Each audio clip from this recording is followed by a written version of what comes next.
పెద్దపల్లి జిల్లా మంథని పట్టణ కేంద్రంలోని మంథని ప్రెస్ భవన్ లో సోమవారం మంథని నియోజకవర్గ కాంగ్రెస్ పార్టీ నాయకులు మీడియా సమావేశం నిర్వహించారు. ఈ సందర్భంగా నాయకులు మాట్లాడుతూ బోర్లకుంట వెంకటేష్ నేత బీఆర్ఎస్ పార్టీ తరపున పెద్దపల్లి నియోజకవర్గ ఎంపీగా గెలుపొంది ప్రజలకు చేసిన సేవ ఏమీ లేదని విమర్శించారు. పేదవాడి కష్టం తెలిసిన కీర్తిశేషుడు గడ్డం వెంకటస్వామి మనవడు గడ్డం వంశీకృష్ణ ఈ ఎన్నికల్లో Congress party Peddapalli MP ticket కేటాయించాలని డిమాండ్ చేశారు. వంశీకి కాంగ్రెస్ పార్టీ ఎంపీ టికెట్ ఇస్తే కష్టపడి రాబోయే పార్లమెంటు ఎన్నికల్లో భారీ మెజారిటీతో గెలిపించుకుంటామని ధీమా వ్యక్తం చేశారు. ఈ కార్యక్రమంలో మంథని నియోజకవర్గంలోని నాగేపల్లి మాజీ సర్పంచ్ గట్టయ్య, రాజబొందయ్య, చిన్న ఉదాల గ్రామానికి చెందిన హరీష్, రాజేందర్, కిరణ్ పలువురు పాల్గొన్నారు. ఈ మాజీ ఎంపీ బోర్లకుంట వెంకటేష్ నేత గారు కాంగ్రెస్ పార్టీలోకి వచ్చి మాకు టికెట్ కోసం ప్రయత్నం చేయడం జరుగుతుంది. దానికోసం ఏంటి అంటే ఆయనకి ఇస్తే మనకు ఏది కూడా ఎలిజిబిలిటీగా ఉండదు. కంపల్సరీగా ఆయన చేసిన ఈ 5 సంవత్సరాలలో కూడా ఏం లేదు. ఆయన అసలుకి ఈ ఎన్ని మండలాలు ఉన్నది కూడా ఆయనకు తెలియదు. అసలు అదే బోర్లకుంట వెంకటేష్ నేత అనేది ఆయన కనీసానికి ముఖం కూడా తెలియదు. మన పార్లమెంట్లో ఆయన ముఖం కూడా తెలియదు.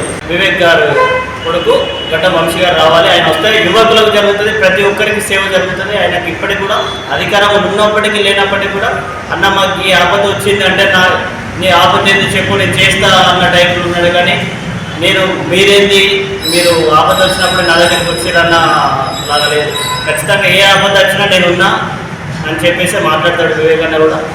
అదే బోర్లకుంట వెంకటేష్ నేత అనే వ్యక్తి ఈ పార్టీకి ఈ రోజుల్లో కూడా 5 సంవత్సరాల నుంచి ఒక్క కాన్స్టిట్యున్సీలో కూడా తిరిగి నడిచిన రోజు లేదు. అదే వివేక్ వెంకటస్వామి గారు ప్రతి కాన్స్టిట్యున్సీలో ప్రతి గ్రామానికి వెళ్ళిన రోజులు కూడా ఉన్నాయి. ఇప్పుడు కూడా వెళ్తుండే కంపల్సరీగా.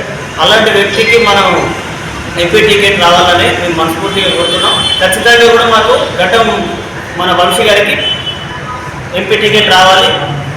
వస్తేనే మన పార్లమెంట్ అంతా కూడా అభివృద్ధి జరుగుతుంది. మాది మహాముత్తారం మండలం స్తంభంపల్లి పీపీ మా గ్రామం. నా పేరు సూర్ది రాజబొందయ్య.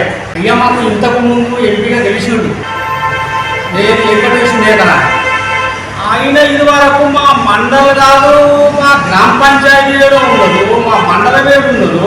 ఇదివరకు అసలే తెలియదు. అసలు ఆయన ఏడ ఉండి ఏది తెచ్చిండో ఎక్కడ తెలిసిండో మాకు అర్థమైపోలేదు.